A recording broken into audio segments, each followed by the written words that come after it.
Shalom YouTube. Right there you just see me getting, well, we about to get some copies. I made some cards so we can pass out for our YouTube channels. But today we are about to get some bikes.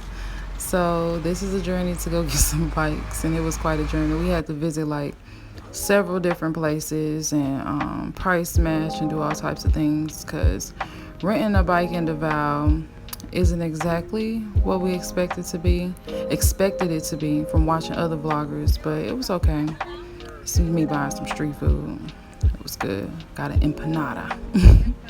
So yeah, so just watch the journey. I'll list the prices in the video so that you all can see how much it is to rent a bike for the day and for the month, for the week, things like that.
This was crazy because riding a bike for the first time, I wasn't scared or nothing, but you know, in the Philippines, I don't know if y'all have seen videos, you watch my previous vlogs, it's a lot of traffic, it's a lot of people on motorbikes, it's a lot going on, so you gotta be like super focused and just aware and stuff. And these bikes are like fun size. We are American sized people, and so the stuff is small. The mirrors is funny acting because everything is so small, but we got it, and I got it. It was cool. It was real fun.